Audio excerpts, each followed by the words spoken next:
Ko te whānau a Panui, tētahi o ngā kapa e rite tonu nei te kitea i te taumata o te whakataetai te matatini. Heoi i ngā whakataetai a motu e rua kua mahu ake nei, kua tuatoru noa mai rātou. Aha koa e manawa popore ana rātou, ki o rātou tuatorutanga, ko te whāinga i tēnei tau kia pai ake i tērā.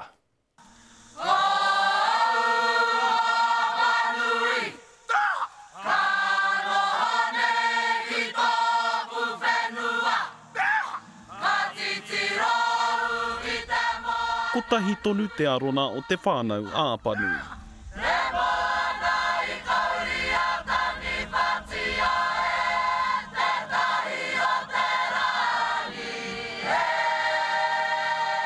Nā, kai te whāia te tūranga tuatahi i nā wā katoa.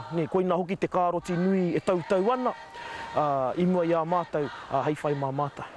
Kua kotahi ana he te wā kua mau i te kapa nei i te tūrana toa o te whakataetai matatini. Anō nā whakataetai e rua kua hori ko te tūrana tuatoru kē kua Waimaria e rātou. Iau a whakataetai ko te hia ki a tuatahi, engari aha koe i tuatoru kaupapa nui tonu tērā ki a mātou. He kapa a iwia te whānau a Panui, i tīmatahia e nā pakeke o tēnei rohe. Kāre i roa mai ka riro mā te ranatahi kē hei hāpai ake. Heoi nā te tamariki o te āhua ka kore eke ki taumata tike. Enari kua rere kē i āia nei. Ko pakeke haere te tangi mai o ngā reo, ngā neke, moho tunu koe i te āhua o te rangatahi e rereke, te tua te rangatahi ki te hunga pakeke.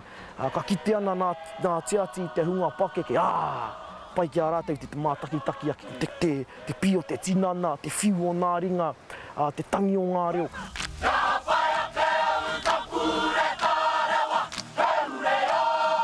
Ko nā kōrero whakapapa te matū o nā waiata. Kua Panui ringa mutu, heure taharewa, nā tama te kapua, ki te kōrero hia tērā, he hapa nui tērā, no reira, ka waiho tonu ko nā tātai whakapapa, hei pīkautanga mā mātou ki runga i te papa.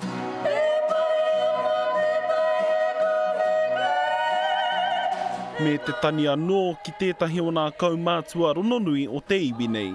Hei te hari e mātou ngā kōrero mō honehiki, mō te meitia, kia waiatahia ia te taha o hāne mānahi, tērā tira, kaha, ngā toa o te iwi Māori i roto i te pakanga tuarua.